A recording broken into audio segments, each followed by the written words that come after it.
warahmatullahi wabarakatuh.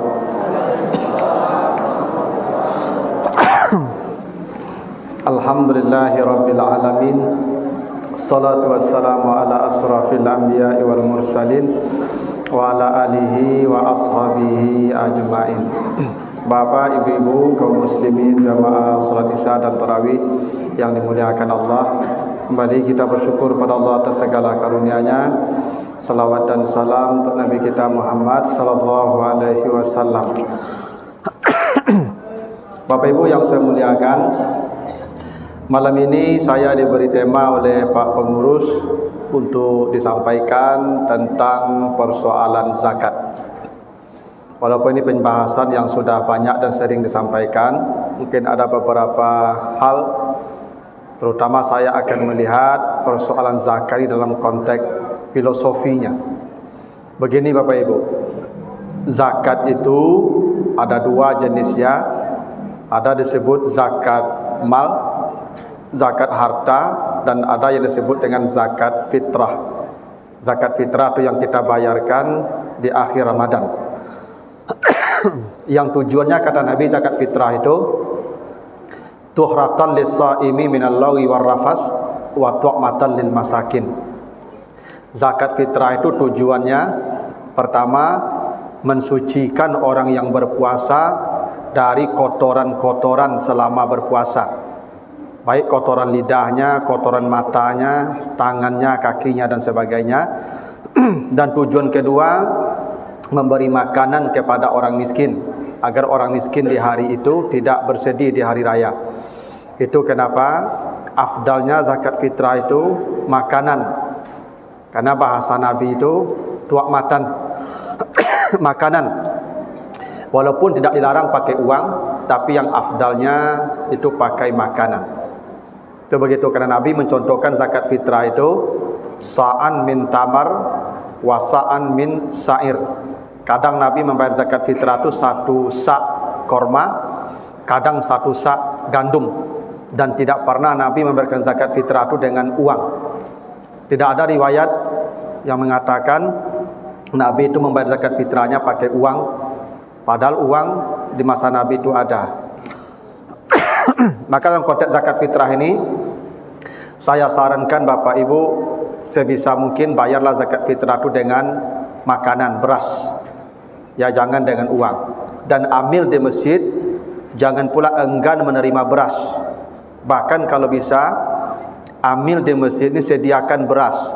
Kalaupun nanti jamaah bayarnya pakai uang, maka kita belikan beras, dan beras yang kita serahkan kepada fakir miskin. Karena kalau ibadah itu prinsipnya mengikut contoh dari Nabi. Selama kita bisa masih mencontoh Nabi, sempurna ikuti contoh Nabi. Dan Nabi selalu mencontohkan mohon maaf Ibu ya, Nabi selalu mencontohkan dengan makanan. Jadi nanti ya Bapak Ibu sebisa mungkin zakat fitrah itu bayarlah dengan beras. Saya sampai hari ini selalu bayar zakat fitrah itu pakai beras, tidak pakai uang. Karena di masa Nabi itu ada uang. Jauh sebelum Nabi lahir sudah ada uang. Cuma Nabi tidak pernah zakat fitrahnya pakai uang. Bahwa nanti yang menerima itu akan dijualnya jadi uang pula itu soal lain. Tapi yang tugas kita membayarkan zakat fitrah itu makanan. Itu afdalnya begitu ya. Walaupun ada mazhab yang membolehkan pakai uang, tapi saran saya pakai makanan lah. Karena dalam hadis begitu, tuhratan lis-shaimi wa tu'matan lil masakin. Itu bunyi hadisnya begitu. Nah, zakat fitrah ini Bapak Ibu wajib dibayarkan sebelum salat Id. Bila tidak, maka tidak lagi selesai kewajibannya, tapi tetap dibayar. Dia sudah jadi dosa namanya itu kalau dibayarkannya setelah salat Id. Nah, zakat fitrah ini Bapak Ibu sudah banyak dijelaskan. Nah, yang kedua namanya zakat mal, zakat harta. Begini Bapak Ibu, zakat itu secara harfiah artinya pensucian. Jadi zakat itu artinya pensucian. Qad aflaha man zakkaha. Begitu kata Allah, beruntunglah orang yang mensucikan jiwanya. Ya. Jadi zakat itu disebut zakat karena fungsinya mensucikan. Jadi kalau begitu, orang membayar zakat, sejatinya orang itu sedang bermasalah. Jadi kalau ada orang berzakat, sebenarnya orang berzakat itu sedang bermasalah, karena makanya dia perlu dibersihkan. Itu kenapa nanti baca surah At-Taubah 103. Khuz min amwalihim sadaqah tutahiruhum wa tuzakkihim. Ambillah zakat harta mereka, dengan zakat itu disucikan harta mereka dan disucikan jiwa mereka. Jadi orang yang berzakat itu ada dua yang kotor dalam dirinya. Pertama, hartanya kotor. Yang kedua, jiwanya kotor. Orang yang berzakat tu Ibu, hartanya kotor. Kenapa begitu? Karena ada pepatah bijak mengatakan, bicara kalau terlalu banyak pasti ada bohongnya. Itu makanya kalau banyak mengecek jadi otak. Otak tu dutui situ. Bakok jadi otak lah banyak mengecek. Kalau lah banyak mengeceknya jadi otak, banyak bohongnya begitu. Harta kalau terlalu banyak pasti ada haramnya. Tapi indah lah. Asa harta banyak pasti ada haram di situ. Karena itulah perlu dibersihkan. Itu kenapa zakat tujuannya tutahhiruhum, membersihkan harta mereka. Nah, itulah alasannya Ibu, zakat tidak boleh ke masjid, tidak boleh ke anak yatim. Karena anak yatim itu tidak boleh dengan harta yang tidak bersih. Anak yatim itu manusia mulia, harus dengan harta yang bersih. Zakat itu harta kotor, daki-daki harta itu. Yang kedua, membersihkan jiwa. Kenapa? Orang yang berzakat itu sejatinya dia sedang dihinggapi sifat kikir. Kenapa orang berzakat? Karena dia kikir. Zakat itu sejatinya untuk orang kikir. Sebab orang kalau tidak kikir tidak akan berzakat. Orang berzakat tu karena kikir. Begini, coba baca definisi zakat. Apa itu zakat? Zakat adalah mengeluarkan harta tertentu, jumlah tertentu, waktu tertentu kepada orang tertentu. Sifat tertentu itu tanda kikir. Harta tertentu kikir tu. Kalau orang tak kikir, sadonya nyabagian harta begitu tu. Waktu tertentu dek kikir tu. Kalau tidak kikik, semua waktu dia memberi itu. Jumlah tertentu dek kikik itu. Kalau tidak kikik, bara dapik serakahan begitu. Dan kepada orang tertentu kikik itu. Kalau tidak kikik, kasado orang begitu. Ya betul? Maka zakat itu sejatinya karena orang kikir. Itu kenapa dia wajib zakat kikir. Bapak Ibu, berapa banyak harta bisa dizakatkan? Coba itu. Kalau emas 85 gram, 85 gram tu dek kiki tu mama kumpul banyak tu orang kiki. Sebab orang kiki itu ciri-cirinya menyimpan. Tu makanya siapa yang wajib zakat? Allazina yaknizuna zahab wal fiddah, yang menyimpan emas. Orang yang suka menyimpan tu tanda orang kiki. Orang kalau ndak kiki dak akan menyuruhan gay dah. Nyo disimpan tu. Maka apa ciri orang kikir? Allazi jama'a malau wa addadah. Ndak itu ciri orang kiki. Menghimpun-himpun, menimbun-nimbun. Makanya orang menimbun-nimbun harta tu tanda kiki. Menyuruh-nyuruh harta tu dek kiki. Kalau orang ndak kiki dak akan suruhan gay dah. Ibu kalau ada menyuruhan samba di rumah tanda kiki tu. Ada sebagian ibu suka menyuruhan samba kan.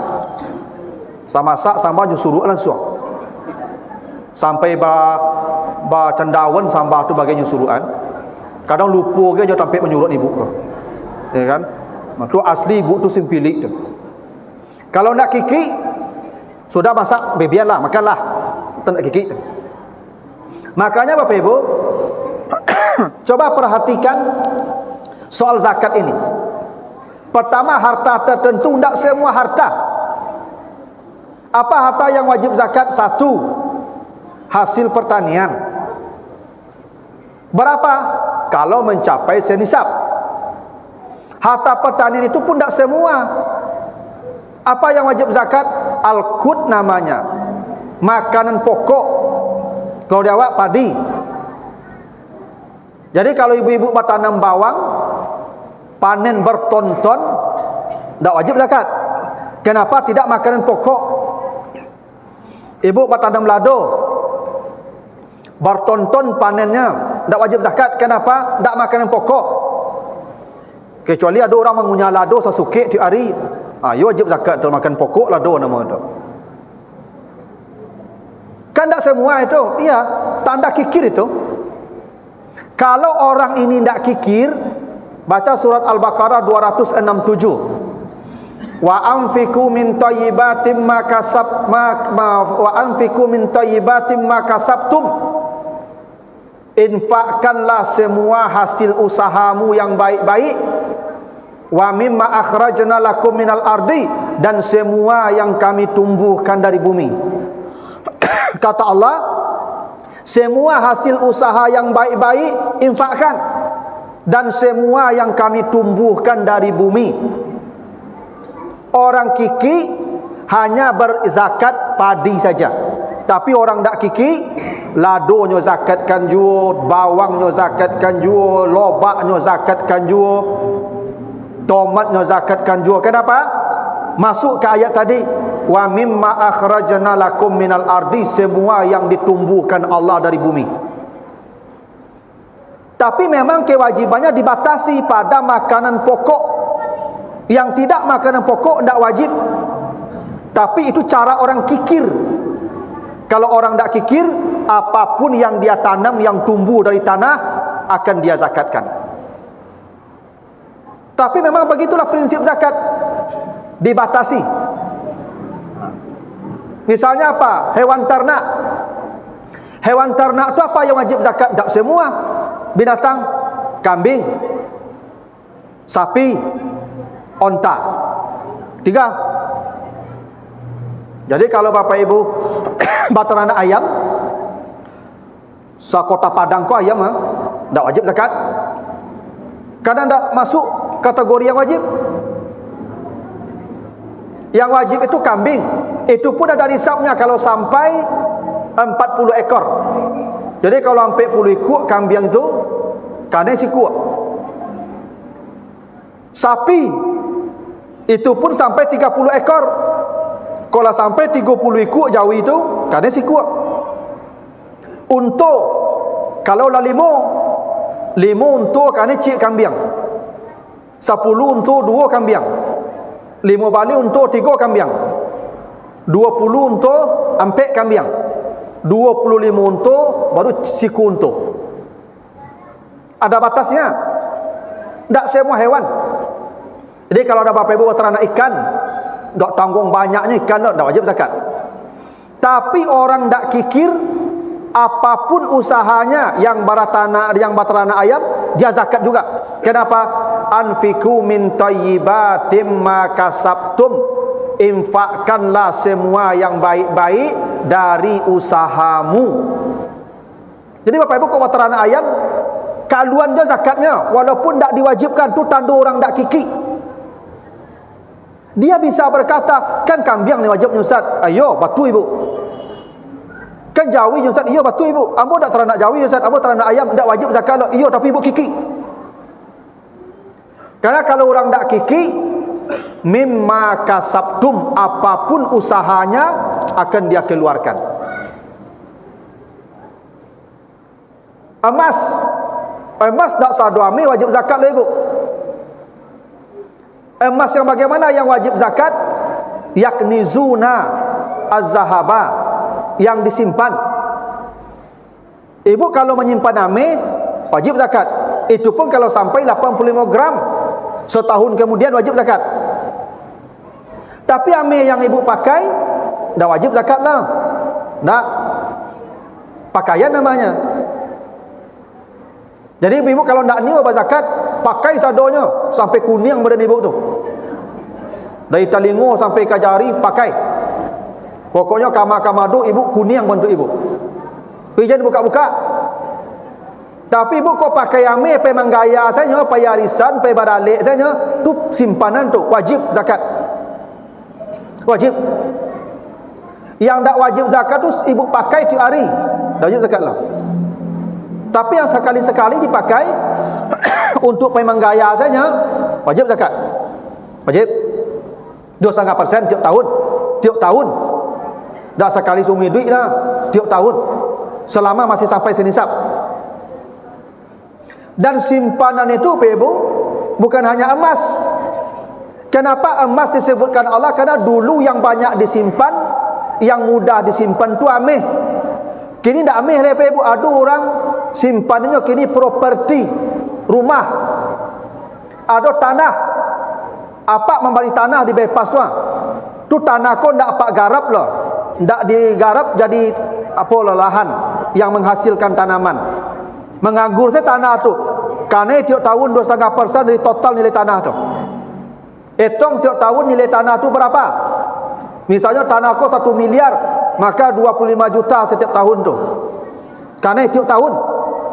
Kalau tak garap tanah tu, tanam, menghasilkannya. Nanti hasilnya yang wajib zakat kalau sampai pula senisab. Tapi tanah yang menganggur tu simpanan namanya tu wajib zakat. Kalau tidak berdosa, berhutang dia tu. Makanya apa? Kalau mati, besok menjelang mati, kau ada tanah lu dah jual besok keceng kanak, besok tanah kau kalian bagi, kalian zakatnya sekian tahun. Tak jadi hutang apa nanti tu. Kau nak garap tanah tu, nyo tak boleh harap tu kau mengganggur. Tak boleh milik Allah kau mati di tangan kita, tak boleh. Harus berdaya guna. Kau nak baik usaha tu, baik bengkel situ.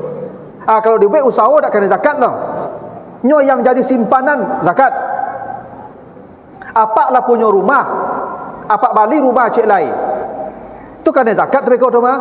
Bok dah kebutuhan apa lah? Investasi namanya tu rumah yang kedua tu. Tapi bisa jadi apa? Misalnya bali rumah di Bukit Tinggi, apa bakar rajo di Bukit Tinggi, 3 hari di Bukit Tinggi, sampai hari di Padang. Pada menyewa hotel setiap minggu di situ, bali rumah cik. Ketika di Bukit Tinggi apa di situ lalu tak wajib zakat. Kenapa? Kebutuhan pakaian namanya tu. Tapi kalau pak balik rumah tak ada peruntukannya untuk usaha, tu simpanan wajib zakat. Atau tak dipakai. Atau apa-apa misalnya kau balik rumah supaya tak kena zakat, rumah yang kedua tu cari orang rumah situ cik lain. Kalau ditambah orang rumah tak ada apa ibu. Jadi rumah yang kedua tu kebutuhan untuk orang rumah nomor 2. Ada kena zakat lah. Ada. Jadi kau bertanya ibu su, apa kau baru kau menikah cik lain supaya tak kena zakat? Itu jawabannya. Jadi kalau ada apa-apa tak mau bayar zakat lah bisa. Balik rumah langsung jurang rumah baru di situ. Tu tak kena zakat tu. Ambo tak menyuruh lah ibu ya. Magi tahu jalannya supaya ibu apa tak kena zakat, kau balik rumah baru, jurang rumah baru langsung. Tapi kalau tak kena zakat tu mah. Semua yang jadi simpanan mobil, apa lah punya auto, apa balik auto cik lain. Yang kedua tu wajib zakat tu. Kenapa? Tak kebutuhan apa lah tu. Yang kebutuhan tak wajib zakat. Yang pakaian tak wajib zakat. Tapi yang sifatnya simpanan wajib zakat. Jadi bapak ibu harus tahu, beko di rumah calik mana pakaian, mana yang simpanan. Semua yang sifatnya simpanan wajib zakat. Kecuali istri simpanan, ya. Semua yang sifatnya simpanan wajib zakat. Kalau tidak, nanti baca di At-Taubah 34 35 itu. Bagaimana hukuman orang yang menyimpan-nyimpan harta tu?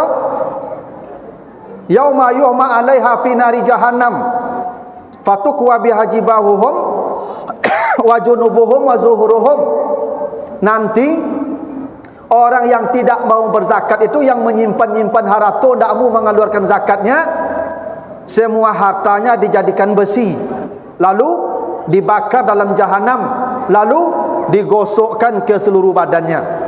Itu janji Allah begitu kepada orang yang tak mau memberikan zakat. Jadi zakat itu prinsipnya karena orang kikir, maka dia menyimpan-nyimpan. Coba Bapak Ibu cari apa cerita sahabat yang berzakat seperti Abu Bakar. Tidak ada. Abu Bakar tu tidak ada berzakat, padahal dia banyak harta. Kenapa? Sebelum hartanya sampai setahun sudah dibagi, sehingga harta Abu Bakar tak pernah mencapai senisab. Kenapa? Dibagi sebelum sampai setahun. Habis. Kau cari dulu balik. Nah, ada satu zakat yang orang sampai hari ini tak sepakat tentang zakat profesi. Sebagian mengatakan ada, sebagian mengatakan tidak. Yang mengatakan ada itu berdasarkan firman Allah tadi, surat Al-Baqarah 267. Infakkanlah semua hasil usahamu. Maka sebagian ulama berdalil dari situ zakat profesi. Maka apapun profesinya, mau pegawai negeri, mau pengacara, yang di bidang jasa, keluarkan zakat 2,5% setiap bulan.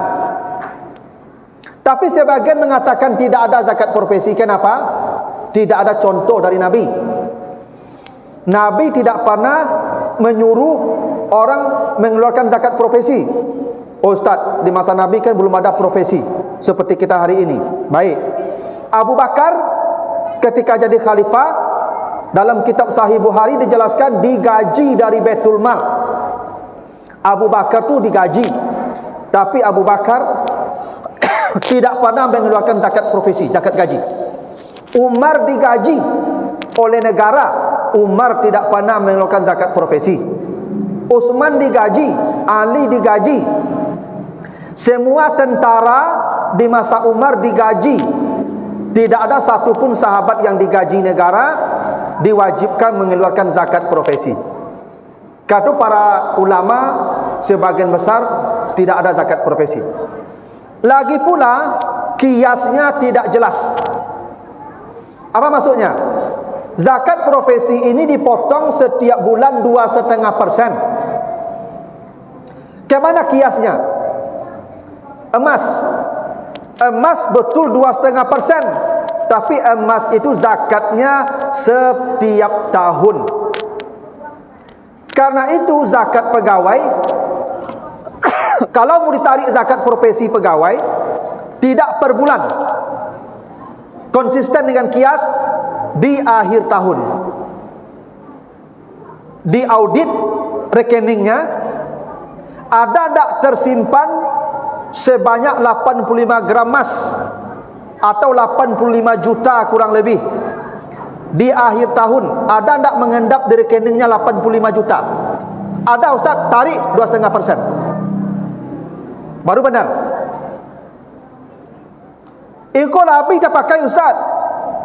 Tak ada oleh bulan ke bulan Nabi Zah. Hutang banyak. Itu miskin namanya tu. Tu hari tarik zakatnya. Zalim kenyo nama itu. Orang miskin dipasoi berzakat. Tak ada haratonya lainnya, harato Nabi tu kebutuhan di duitnya bulan ke bulan. Tu dipotongnya 2,5%. Zalim namanya tu. Miskinnya tu. Dia dipotong kalau mengendap, tersimpan. Baru itu benar. Kalau mau potongnya 2,5% tiap bulan, itu keliru. Yang benar 2,5% tiap tahun. Okey Ustaz, kita kiasnya ke hasil pertanian setiap kali panen, setiap gajian. Kalau setiap gajian yang dikiaskan ke harta pertanian, hasil pertanian setiap kali panen, maka zakatnya bukan 2,5%, 10%. Maka pegawai negeri mestinya dipotong setiap bulan 10%, bukan 2,5%. Karena kiasnya ke hasil pertanian setiap panen. Artinya kalau 2,5% tidak jadi juga zakat namanya. Kenapa? Tidak mencukupi pembayarannya. Siapa pegawai yang mau dipotong 10%? Tidak ada. Karena itu kias zakat profesi ini rancu. Dikiaskan ke emas tidak konsisten, harusnya tahun. Dikiaskan ke hasil pertanian tidak konsisten, harusnya kalau tiap bulan 10%.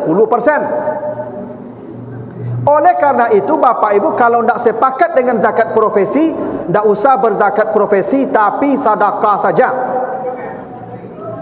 Dan sedekah jauh lebih besar pada zakat. Karena zakat cuma 2,5%. Kalau sedekah unlimited, bisa 10, bisa 20, bisa 50. Itu para sahabat ketika diminta bersedekah, ditanya, Umar, engkau sudah bersedekah? Sudah. Ketika dalam sebuah peperangan, berapa kau bersedekah? Kata Umar, separuh dari harta saya. Itu sahabat begitu. Abu Bakar ditanya, apa yang kau sedekahkan? Berapa engkau sedekah? Kata Abu Bakar, semua saya sedekahkan. Nabi bertanya, apa yang kau tinggalkan untuk anak istrimu? Saya tinggalkan mereka Allah dan Rasulnya. Begitu para sahabat Bapak Ibu ya. Tidak kikir. Karena itu Bapak Ibu yang tidak sepaham dengan zakat profesi, tidak usah berzakat. Tapi sedekah lebih besar dari zakat profesi itu.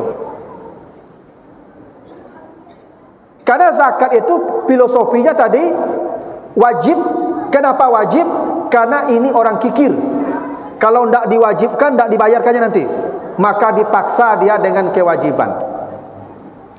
Ini Bapak Ibu ya, yang hakikat zakat. Jadi zakat itu karena orang ini sedang bermasalah. Hartanya sedang bermasalah, jiwanya sedang bermasalah. Karena itu zakat tujuannya mensucikan hartanya dan mensucikan jiwanya dari sifat kikir. Itu inti zakat. Maka Bapak Ibu jangan bangga lu banyak berzakat tuh, tanduk kikik tuh. Tanduk kikik tuh. Kalau orang tak kikik tak akan berzakat. Bahkan itu Ustaz, sado yang dapik nyo bagi tari, sado yang dapik nyo bagi tari. Bila nyo ke berzakat tu? Nyo zakat tu karena menimbun-nimbun tadi. Itu Bapak Ibu ya, tentang filosofi zakat.